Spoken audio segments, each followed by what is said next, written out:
You're in the field house with the Adam Clapp Academy. All about the ball. Tonight, we find a way. And they knock A-plus content. Wood County Authentic stories. to be the 7A champions. Actionable Georgia takeaways. We're going 2018. to attack them like they've never been attacked. This is the Field House Podcast. What's up, coaches? This is Tad here with another episode of the Field House Podcast. And, of course, as usual, I got Coach Mash. Coach Mash, how you doing today? Doing great. Dad just came off the football field, afternoon practice. So we had, as Coach Keels could probably attest to, we always want to have, one good practice and then follow it up with another good practice. And I think we did that this week. Started good Monday and Tuesday. I was actually talking with someone over here that was telling me they were listening to our last show. They said it just needs to be funnier. We need some more humor. Yeah, well. And so I've spent a week trying to come up with funny jokes, and it turns out I'm not really a funny person. So the listeners out there, you might not get many laughs here. Well, the funny thing is I've always thought I was funny, and I get that feedback all the time that I'm not funny enough. So I'll try to be, I'll try to work on maybe some dad jokes next time. We have a nice little dad joke competition. You're at about a See how that 5. goes. You're about a 5. Yeah. I did notice, I saw you earlier today. Looks like you've lost a lot of weight. I assume that's because you've been hitting the gym. It's August in Georgia. Yeah. That's All water weight, just sweating everything out. Yeah. So, well, fortunately, the weather's been really nice the last couple of days. We got like an early sneak preview of fall. yes. So that's awesome. But, you teed us up just a little bit. You kind of gave us a sneak peek on who our guest is. And I'm super excited about the conversation today. Today, we're going to dive into the fast growing, exciting world of 7v7 football. And, there's kind of 3 areas in which people fall into. They either know nothing about it, they either know something about it and have a really strong opinion about it, or they're very eager to learn about it and get more and more involved in it. And so hopefully today we can kind of educate everybody on what 7v7 is. We'll talk about, some of the benefits and really how it helps develop young athletes. We'll talk about some of the, the misconceptions that are out there. But to help us with this conversation, I want to introduce everybody to Coach Micah Keels. Coach Micah Keels is a high school football coach. He is the DB coach for the varsity team at Denmark High School. He also owns his own 7v7 academy called NextGen Academy. It's one of the top nationally recognized academies based in, I guess, would you say based in Forsyth? Or what area are you in? Yeah, I take the broad approach. North Georgia. North Georgia, there you go. Based in North More Georgia. kids in broader North Georgia than in Forsyth. Yeah, there is. So Coach Keels, welcome to the show. It's nice having you. No, I appreciate you guys. I'm excited to try to talk a little bit about 707 and hopefully put to bed some of the misconceptions about it. Yeah. What's up, Coach? How's how the DBs looking over in Denmark? Well, I went 2 right now, but we're playing pretty good ball on defense, and 2 games where you coach. One play goes one way and you're 2-0, and one play goes the other way, and right now you're sitting at 0-2. Like, how do we fix it? Yeah, they had a couple plays that had gone the other way in last week. So it'd be a different story. They'd be sitting at 1-1. So still early in the season, and a lot to go. But I do like how the first thing you said, well, the defense played really good. So that's awesome. That's a true defensive mind right there. And that's not to take any, not to discredit anything on the offensive side of the ball. I just always pick that up. So sort of, yeah. So yeah. We got 2 defensive coaches here, and that's kind of what's going on. So Coach Keels, if you wouldn't mind, just for everybody listening, kind of give us your background, your story. How did you get started in football? Yeah, I'm originally from the DC area, so up north. Honestly, I have older brothers, so I think, I don't even know how many older brothers I have, maybe 4. So sports and roughhousing, that's my family. I've been playing since I've been in probably 2nd or 1st grade.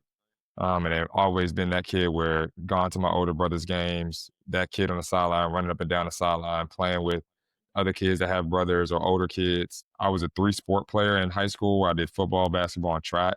I'm the funny story of the transfer portal before the portal. I went to 4 different high schools in 3 years. Wow. Yeah, that's why I think I do a good job of not judging any of the kids or what they're going through.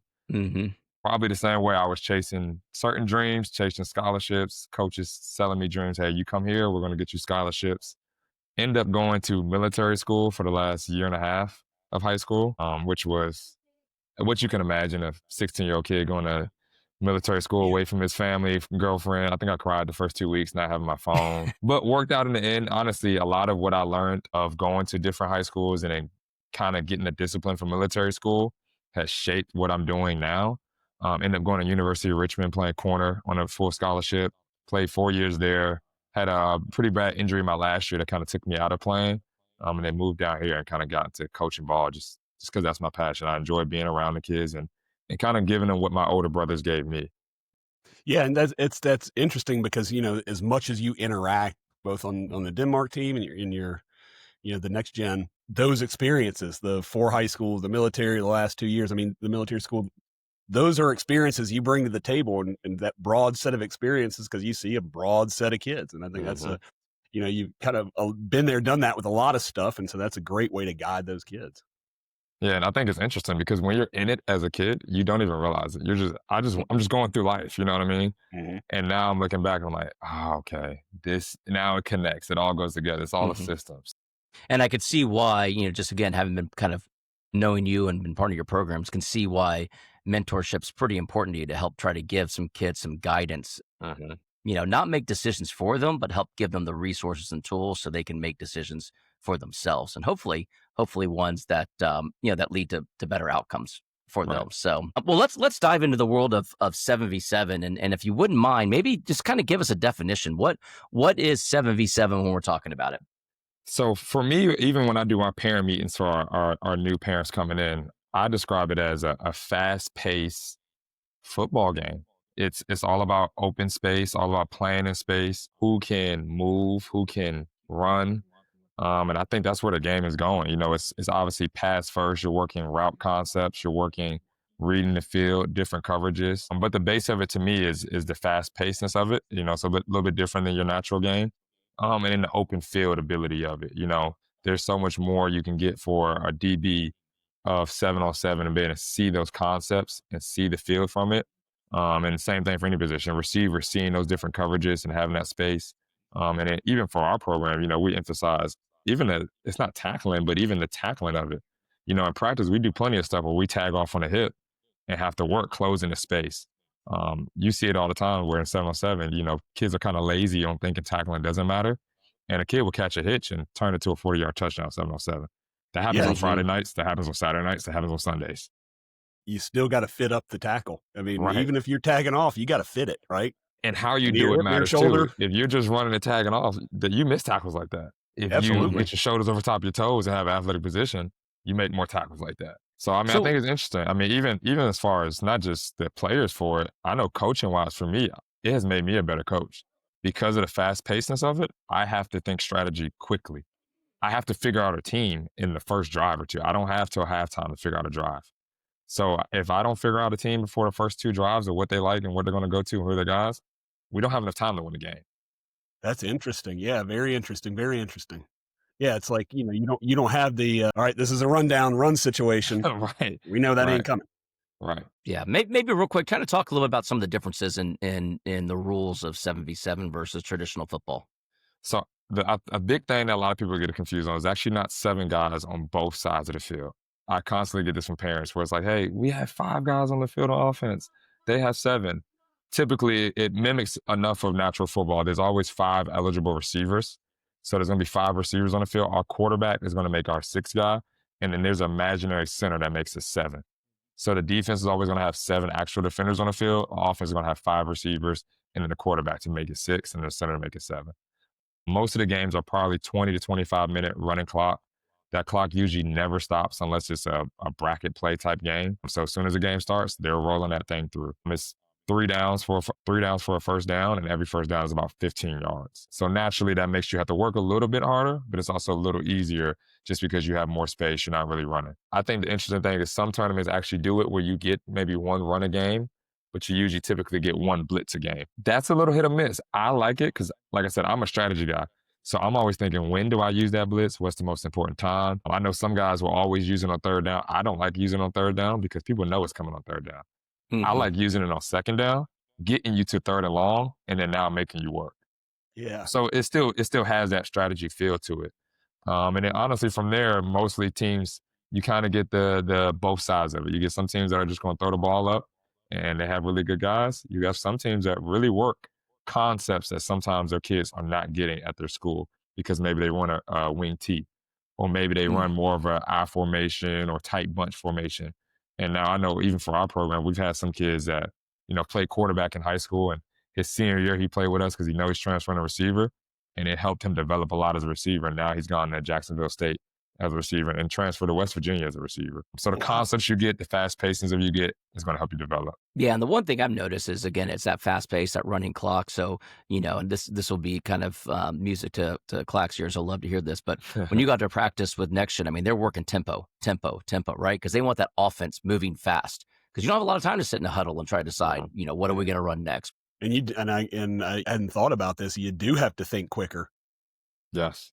It's moving so quick, and the strategy is might be different from just a holistic football strategy that we all grew up learning Right. and playing and coaching. A little bit of a different mindset, and it's moving quicker. I can definitely see how that would Yeah. that could sharpen you as a coach for sure. Ty, you hit it on the head. Honestly, we watched and stole some of the stuff that we did, the ideas from one of the top teams in the country called Raw Miami. We watched them, and a lot of people think those top teams are just throwing the ball up. What makes them really good is they have good athletes. They're efficient. So Mm. what we started doing is counting how many possessions can we get on offense, and how do we get more. So what we did was we added bands, so the receivers knew the bands. We taught them formations. So now all our receivers know, hey, we go ace left, play one. So you can line up, you can look at that band, you can go.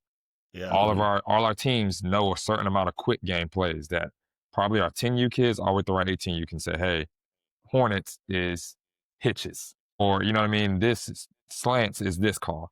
And they all can line up when we need to go fast and catch guys off guards, and we can steal time. So we always count, hey, did we get 6 possessions? Then we did it right. If we got 4 or 3, we did it wrong. Let's talk about the growth of 7v7, because what I've seen over the last couple of years is 7v7 is exploding with the number of teams everywhere. It's rivaling travel baseball, and we all know travel, especially youth travel baseball. I mean, there is no more record anymore. Everybody plays on a travel team, and then we're starting to see that. But what do you think is driving the growth of 7v7 nationwide? Social media. I mean, social media is changing everything for kids. I mean, this is my first year teaching, and even in our county, we've gone to distraction-free learning, no cell phones, just because the ability to use that, the ability to see others, and now you want to be like somebody else, or, I kind of weigh it of delayed gratification versus instant gratification. And now that you can see what these top players are doing, and some people with money are able to get top players to play for them, it naturally makes everybody else want to be a part of it. It is almost like travel baseball, and what I compare it to a lot is what I played AAU basketball. Let me ask you, what do high school coaches think about 7v7 players, or the sport of 7v7, especially for the youth coming in it? And then the second part of that question, because I want to get your thoughts on both these, Coach Keels, is what do college coaches and recruiters think about 7v7? So I think if you take it probably 2 or 3 years ago, that question would be a lot easier to answer, because I think majority of high school coaches would say they hate it. Majority of college coaches might even feel a certain type of way about it. You always get that it's not real football. Football's played in the trenches, and guys are just throwing the ball up. And some of the bad apples of 7-on-7 get shown where kids are fighting, or it's more about celebrating and the views of it. But I think as people are getting in it more, because I think that's the tough part. And when I say in it, even like Coach said, he went to Georgia Tech 7-on-7.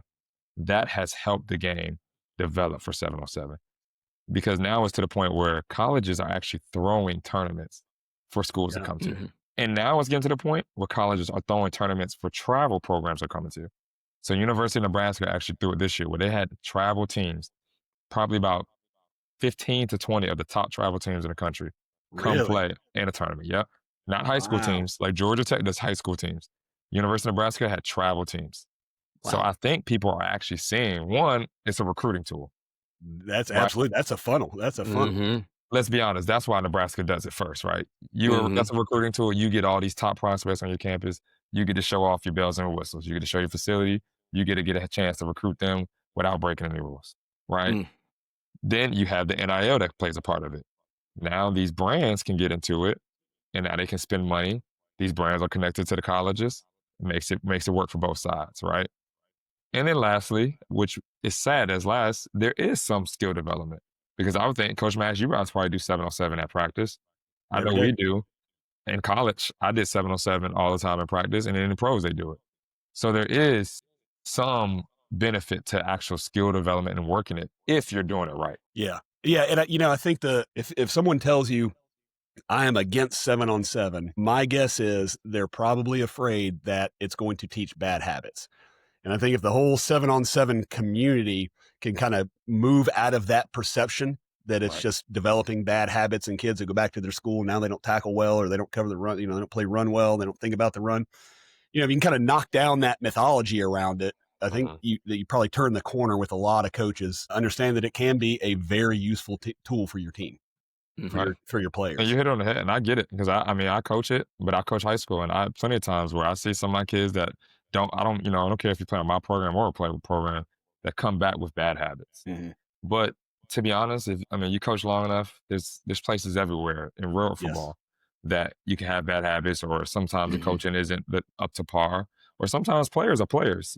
I consider myself a decent coach. I know plenty of players that I can't always get through to, and it might Yeah. take another person to get through to them. And that's just the nature of the beast.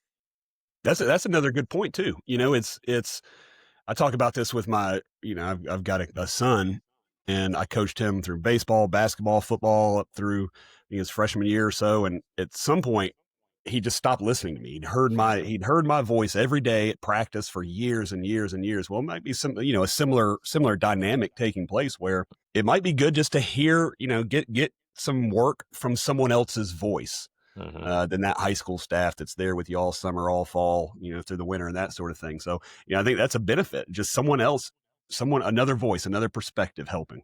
Right. And I think it's also a different way, the approach I can take it. If I'm coaching one of my guys, sometimes practice, I got a certain amount of time that I have to get stuff done. And if we don't, it's the next guy up. Yeah.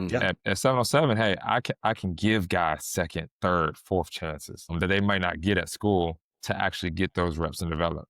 But I mean, we'll get to it at some point. That is the hard part of having a travel team, though, is balancing, hey, do you want to win and do you want to win all the time? Or is it Mhm. about developing the kids all the Yeah. time? I Boy, think that's a that's tough. I think there's a way to do both. We haven't figured out the equation fully yet, but I think, at certain age groups, depending on the team, I know every team has a different jail too. That's the tough part. Do you have first year players? Do you have first year players of football? Do you have first year players of 7-on-7? Because it is a Mhm. different game. There is Mhm. different situations. So a lot of programs get into that trickle. They want to win so much they don't develop, or you develop too much and then you don't win and then you don't have any kids. Yeah. And I want to dive into that. I want to get to that when we get more into specific about next gen and your academy. But before we do that, just one question for you here, and this is kind of just a reflection point on the sport. Do you think it is is 7v7 more of a developmental tool, or is it more of a recruiting tool for players? Probably more recruiting tool, if you want to be honest. Probably more recruiting for majority of programs and for colleges and high school. Probably more recruiting tool. Do I think there's ones? Does that mean everybody? No, but it definitely is. Yeah. I mean, it's sort of naturally, you can see it naturally lends itself to that. I was going to say, Ted, you see a lot of travel baseball, same question, right? There might be some parallels there. AAU What do people look basketball, at travel same. baseball for? And I think there's a trigger component that happens at a certain age. Up to a certain point, it's a development piece. And then once you reach a certain age and a certain, Mhm. and I don't know if that's, freshman ball, if that's, high school varsity level, it then flips to a recruiting tool. Right. Agreed. And I think that kind of answers that first question you're talking about is, do you have a program that's really, focused in and leaning in on winning, or a program that's really focused in on leaning on development? Well, I think it depends on the stage of which your athlete is in, right? Right. If you are a youth, I mean, it has got to be about the future of your game, which is all about development. Right. We say it all the time. Nobody cares what you win in fifth grade. Nobody Right. cares what you win in sixth grade. Nobody cares what they want to know is, do you have the tools? Are you progressing to continue to develop your game? And when it really matters, what does the results look like then? I don't Right. know. I've known some coaches with egos that really, really care about that fifth grade win. Kindergarten. I see it in kindergarten, so I Yeah. know it's in fifth grade. You're not just saying that because you see my kindergarten trophy in the back wall, do you? That might be why I said it. That was just one of those jokes. You asked me to be funny. I was just trying to be funny there. Yeah, I got a whole list of them. I've only Yeah. gotten through 3 of them so far. Yeah. Coach Keels, do you think, are we going to see a time period where an athlete can go into college, be recruited into college without playing a snap of tackle football simply from excelling at 7v7? For sure. I don't think it's going to be a bunch of kids. I don't think it's going to be a majority. But at special positions and special cases, I think a quarterback, you might end up seeing that. You might Isn't that see a crazy to think about? you might see a quarterback, and some of his special cases, you might see a kid that might have been injured, that probably was a Mhm. freshman that might be, 6'4", have the size, have the measurements, and went to camps, and they're like, "What? Who is this kid?" And maybe had to deal with some injuries. You might see a kid, I mean, Derek Baker, the kid at Milton. He was at St. Thomas Aquinas behind good kids. Now he's a junior, but what if that kid was a senior? There's no way a FCS school, somebody doesn't take a chance on that kid Yeah. because of his size, because of how he throws the ball. And then I think you might see it at some of the receiver position where, hey, this kid's 6'4", he played quarterback all his career. Let's see if he can play receiver. And just based off of him coming to a camp and him running around in space in shorts and t-shirt. That's gonna be bananas. Yeah, First I time mean, the first kid a Power 5 kid suits up coming out of 7-on-7 not having played football. yeah. That's gonna be wild. I mean, you see it with some basketball guys, though. I know the True, guy true, that true, true. Mo Ali Cox, he was at VCU, was a power forward, probably about 6'5", 6'6" kid, and he's of the Indianapolis Colts as a tight end. Got drafted as a Wow. tight end, not drafted, unsigned as a tight end, and Wow. never played in college. That's crazy. Let's talk about some of the criticism with 7v7, right? Because there's obviously a lot of fun and a lot of hype and everything that Mhm. comes with 7v7. What do you say to those that do say it's just about the hype? That's it. It's at a detriment to the sport. I would say come to a tournament. Come to the tournament and come to where there's quality teams. Because if you watch the Cam Newton's teams of the world, you watch Hustle Inc.'s, you watch Raw Miami, and it's even took me as somebody that's ran a program and had to watch those guys and really watch it like a football coach and see how they were operating. And that's when I realized, oh, my program isn't doing it right just yet either. Those programs, they have the Jimmys and Joes, but they Hmm. still preach discipline to them. They don't deal with any of the nonsense of, hey, you celebrate with your team. They don't deal with talking too much back and forth. Now it's football. Kids compete. They talk trash. I talk trash plenty on the actual football field. Hmm. But most of the time is, hey, hand the ball off. Let's go score before we even show our butt a little bit. Yeah. Yeah. You know what I mean? And I think if you go and you're around those top programs and even watch the top kids, most of the stuff that's going on is very few that is those 5 stars, those 4 stars, those guys that have eyes on them that are actually doing it. It's the guys that don't, that want that attention from those guys, Hmm. that are making the game a little bit more negative or more rough than what it needs to be. Just come be a part of it. And I think if you go to a high school 7-on-7, you watch at Georgia Tech, you can see the benefit of the game. It sounds like what you're saying is find a good program to base your opinion on, not the entire universe of 7-on-7, because there are some bad programs in there. And Right. the good ones, at least what it sounds like, the good ones treat it the way we would expect coaches to treat a football program. And honestly, most of those coaches on those teams are football coaches. Yeah. They coach at powerhouses. Hustle Inc. is full of coaches from Newton, Pace, all over. Cam Newtons are full of the top public schools, Hateville charters of the world of Georgia. Like they have the top coaches, and that's why it works for them.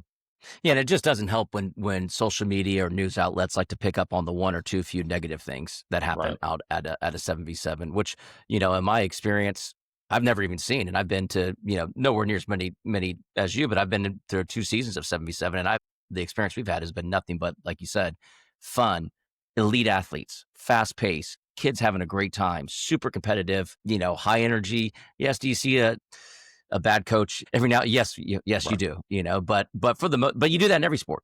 Every Right. sport, Right. every sport, you're going to see that. For the most part, what you're seeing a lot of really high quality athletes putting in additional time and work at getting better at their craft. Getting better at their specific positions. So, Coach Keels, I want to transition here, and I want to talk now about your program. I want to talk about NextGen Academy. So, how did you get started? Tell me about the history of NextGen Academy and how you end up, being the head of that program.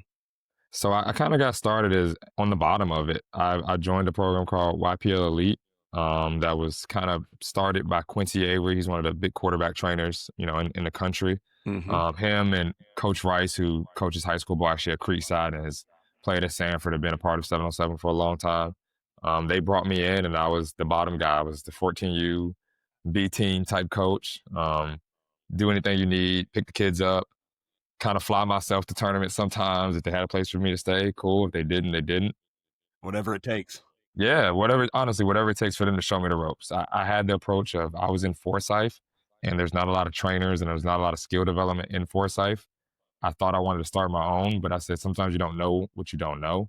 So I wanted to get in with a good program. And they had really good players. They had a lot of those Norcross kids that had went to the state championship probably 6 years ago that lost in the state championships in the semifinals. And they showed me what it looked like. They showed me the travel side of it. They showed me the logistics side of it. Um, and then I kind of just got lucky in a situation where they decided to kind of split and do their own thing. And I had a chance with the other guy that ran it to kind of run YPL as my own for 1 year. And after a while, I was like, well, I'm doing it underneath somebody else's name. Why don't I do it as my own brand? So started NextGen as a training company when I first moved here.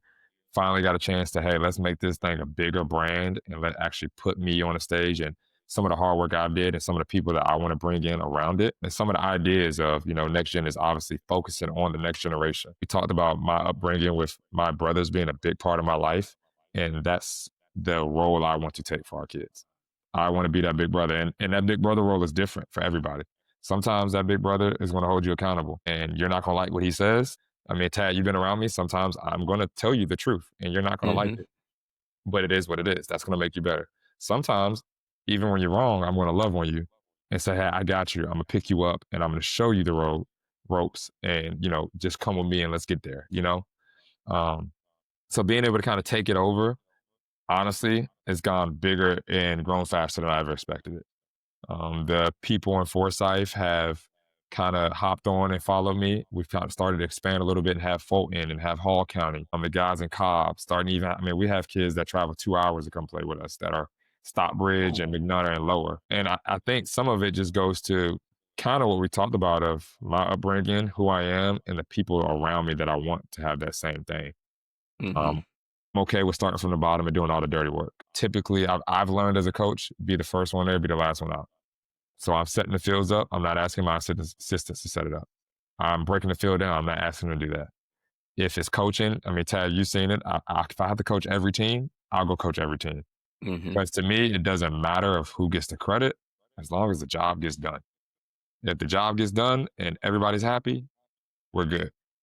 We can I work can't with wait that. for can't wait for Coach Clack to hear this because yeah, he's all about that. Oh, what a great American story there. Right. Start at the bottom, now we hear kind of stuff. That's really cool. You just worked at it and you said I'll do whatever, and you just grew with it. That was awesome.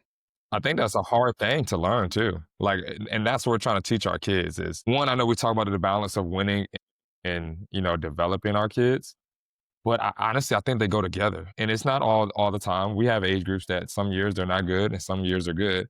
But I try to tell our parents, like, we're going to win football games. I think that's the easy part. Most of our teams are going to win. Football is easy. Anybody can coach you. Hey, you go do that. You go do this. This guy looks like this. Well, his foot is this way. He's doing this.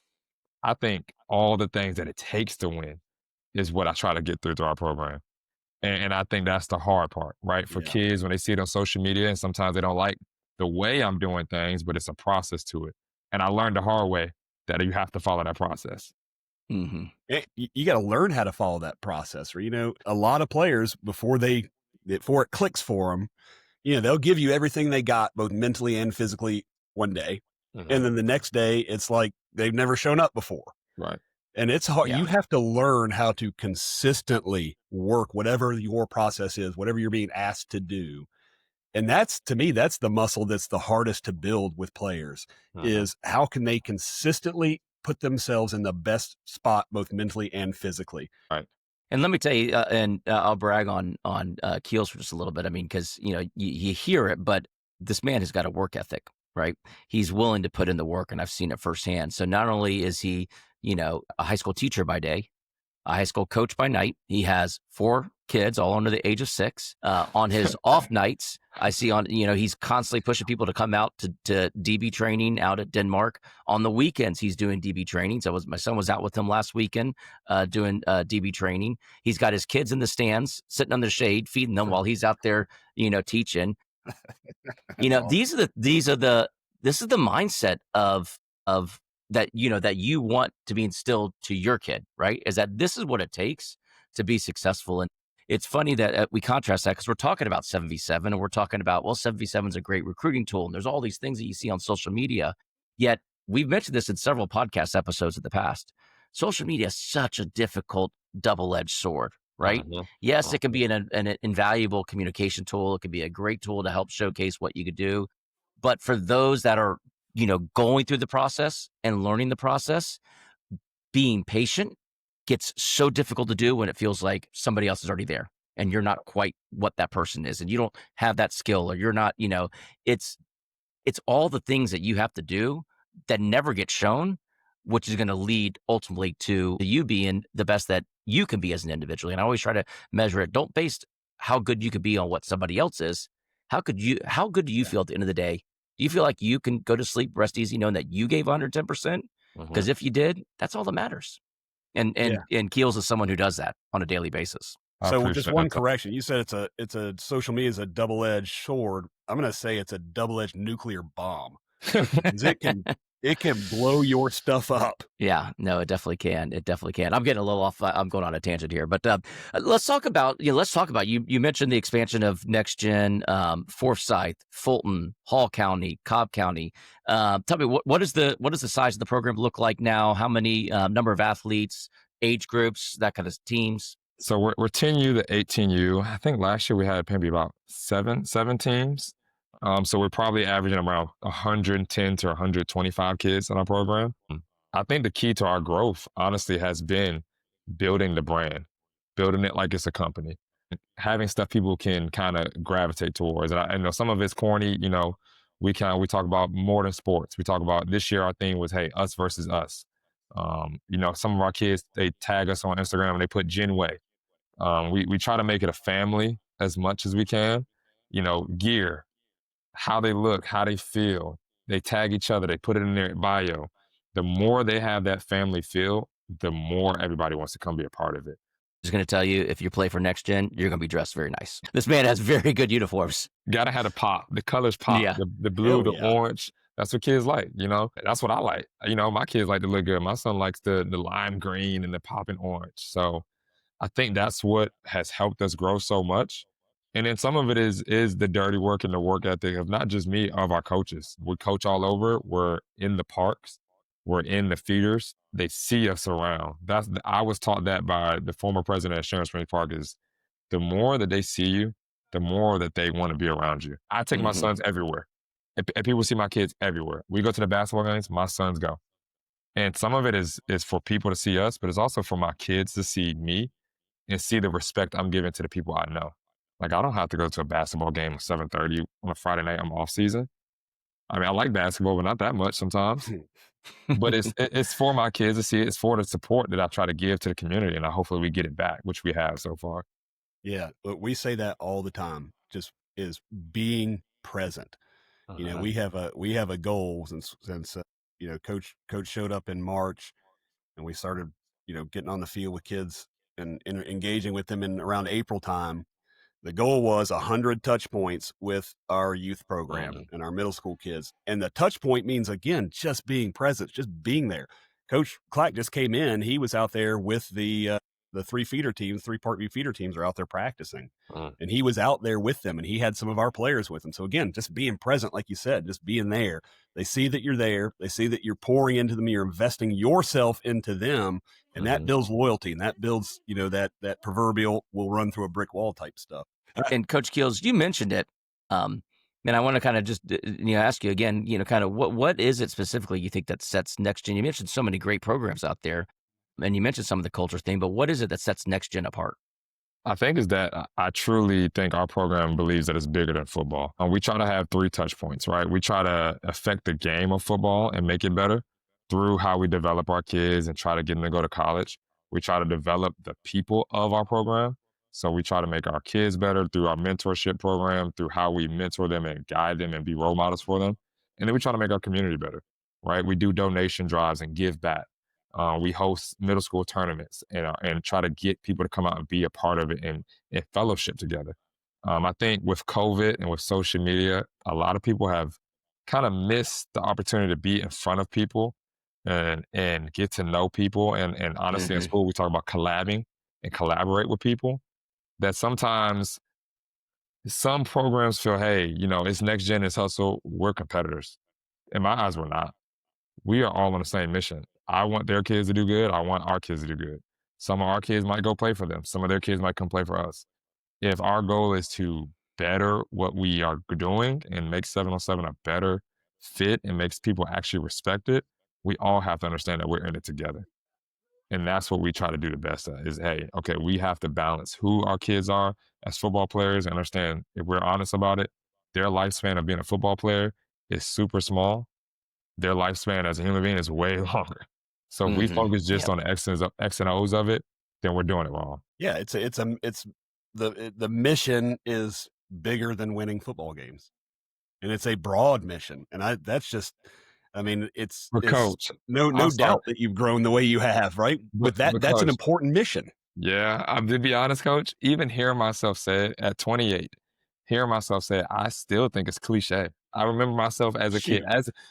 as a player. Well, let me rephrase, as a player and as a senior in college or senior high school, I thought all that stuff was cliche. My coaches were saying, I didn't buy an ounce of it. I was trying to go to NFL. That was the focus. How can I make myself better?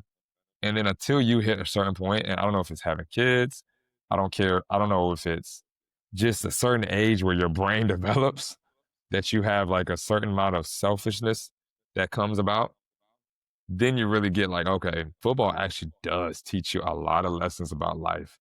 It does Mhm. teach you that resilience you have to have when you're dealing with stuff in real life. Or hey, your kids have something, you're the person who has to figure it out for them.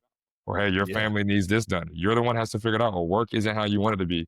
Okay, are you going to complain about it or are you going to problem solve? You know what I mean? Or And you gonna football quit? genuinely, yeah. And football teaches you that.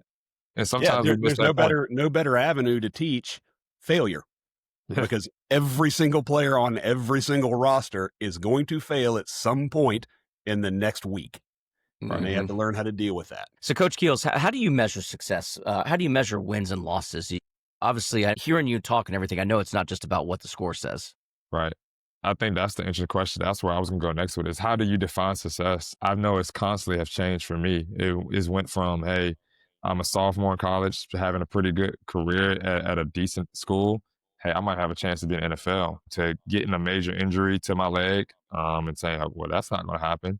So is my view of success being an NFL player or what is it? So I know even in my life that has changed where success isn't being the richest person in the world or being the most famous. I really go back to what did I want? Why did I want to be an NFL player, right? I think it brought some financial stability, which I think is still capable, whether you make $1 million or whether you make whatever you need to take care of your family. I think it brought some fellowship, which I enjoy being around people that are like minded. I enjoy being around and developing people and giving them what I didn't get or what I did get. And then I think it's about taking care of your family. I know anywhere I travel, most people want to have fun and their family taken care of. So that's how I try to define success for all our kids in our program. Sometimes winning is success. To me, I kind of disagree with some people at some point. Winning is not everything, but I was taught, how do you spell fun? WIN. It's a lot. My my first grade son hated football as a kindergartner. His team won a Lanier Bowl. Now he loves football. So there is an aspect of winning, right? I don't think those youth teams need to lose every game. I think they need to win. I think they need to lose, right? So some of it is, hey, I need our teams to win, right? I need them to have some success. Yeah. Sometimes I need them to have success and I need them to lose right after. And I need them to lose bad. I need it to suck. I need them to think their stuff is so don't stink and they just get their butt whooped by some teams that they shouldn't have got their butt whooped by. And then as a staff, if we're talking individually about the kids, we try to talk about every kid. I know for sure every kid has been in my program. I know their name. I probably know their parents' name, and I know what school they go to. Because if I don't even know that, how can I know and kind of mold how their future needs to look like for them? And everybody's different. Some kids might be a Division I football player. Some kids might be a part of this program and meet a friend that they're going to start a business with down the line. And I've had that where friends, hey, okay, me and you weren't the best football player, but I met you through football and now you can help me do this and that. And you know somebody that can get me into this door and now look at me. Or vice versa. Yeah, and I think there's some perspective that needs to come with the winning mentality, or the mentality that's chasing the win. Winning isn't everything, but it's a big part of it. Right. And the mentality, I think, is, and the perspective is, how do you measure those wins over time? Do you measure, your the first quarter of your season? Do you measure the whole season? Do you measure 3 seasons of wins and losses? And I think people get really, really wrapped up in the wins of now, Mhm. and not taking a little bit more perspective and look at where is the program today? And if it's where we think it should be, then the wins should be showing up. If it's not, then we might have to work a little bit more. And so it's having that perspective. Of course, winning is not the sun's still going to come up tomorrow. Right. But daggone, we want to win, right? And Mhm. how we look at that perspective of winning over time, I think Right. is important for people to keep in mind. And I think Coach Keels he's got such a great perspective, and he's got that 30,000 view perspective, which is what a visionary and a leader needs to have, right? You're not in the what does today look like? It's, what's the bigger picture? What can possibly, be the outcome of that? And that's part of the reason why I think NextGen is having so much success and is growing. So I want to shift here and kind of think, kind of stick on that big picture kind of look. What is the future? What do you see? What do you envision for the future for NextGen? I think that's tough, man. I think we're on the right path. I want to continue to develop our kids in the right way. I want to continue to find that balance, right? You talk about what's that balance. I don't think we figured it out yet. What's the balance of making sure that you win consistently, but you also develop the kids? 707, we talked about it kind of here enough of the skill development, it has to happen. Sometimes we have won as a program without enough skill development for our kids. I want our kids to go back to Coach Mash, any of our Parkview kids that play with us, and say, hey, they got better over the spring, over the winter by playing with Next Gen. I want Um, that too. right. So how do we do that is what we're trying to figure out. And then honestly, how do we get us on the big stage? We've had teams, I think this year we had 3 teams in the top 25 in the country between our 12U, 15U, and 18U, or our 12U, 14U, and 15U. The year before that, we had a 18U and 15U that was top 20. And the year before that, we had an 18U. So continuing to get our kids on a big stage, and not necessarily just for our brand. It is great for our brand to be on those big stages. But the more we're on that stage, that means the more our kids are getting recruited, the more eyes on our kids, the more open opportunities and possibilities for them. And then lastly, what I talk about is just the community. I always want to find a way to give back to the community. Our donation drive we did from this year to last year, we doubled how much money we made, we doubled how much equipment we donated, and we doubled people coming. How do we make that bigger? Our middle school tournament, our first year throwing it, we had about 20 teams come in total. How do we make that bigger so that the game of 7-on-7 can grow? And everybody there that came enjoyed it. Teams that run the wing tee that never thought they were going to play 7-on-7 enjoyed doing the strategy and playing 7-on-7 because it is important and it does help the actual football. So just trying to do those 3 things and making sure that, hey, we make our kids better, we make our community better, we make the sport better. That's great. I love that. I want to go back to kind of 7v7 in general, and talk more about, the outlook of 7v7. So as you think about not only next gen, but as you think about, kind of the future of 7v7, is this a sport that you think at some point could rival a tackle football? Kind of what you're seeing, we see girls flag is really exploding right now. Now, obviously there's not the opportunity for girls to play tackle football, at least in the traditional, girls tackle football league. But we see that the flag, football is just growing immensely, and we all see that the Olympics now has a flag football, component to it. Yeah, is something you see maybe at some point there could be a high school seven? To be honest, selfishly, I hope not. I love football, man. I actually love coaching the box. I love the physicality of it. I love the grit of it. I hope it doesn't replace real football. I think that's America's game. I'd hope it doesn't. But I think it does continue to be a huge supplement where all these high schools get on board and more travel teams are connected to specific high schools in the area. With colleges getting on board and using it as a recruiting tool, it's without a doubt going to continue to grow. What scares me of that growth are the businesses and the sponsors that get involved in it. And it might take a look of college football as it grows. Hey, it's way too much pay to play. How do we regulate it? I Mm. think, and I've had discussions with some of the top programs of the question is at what point do the top programs come together and then we regulate it? And even if it's not us, but we create a board Yeah. that Yeah. regulates, hey, the Southeast region is regulated by Raw Miami Hustle Cam. Mhm. The Midwest is run by Midwest Boom. California is run by California Power and those top teams, and it's more regulated. Yeah. And to the sense, you almost copy travel baseball or AAU Yeah. basketball. You know what I mean? And, Yeah, and we've talked who about could help this. that too is Adidas getting back in it. So Adidas used to be in it. Adidas got out of it a little bit. Do they get back in it? Does Nike get in it? And they regulate it and make their own board. I think that changes the game for it. Yeah, I think there is space for it in high school athletics, right? I mean, I can just off the top of my head, I can think of a dozen kids who sized out of playing football in ninth or 10th grade. And now they've got their 11th grade and 12th grade year, and they're not playing anymore. To them, it's Mhm. not worth it to go 4 hours, during the summer and Mhm. all through the fall. And so they're done with it. 7-on-7 is a potential avenue for them.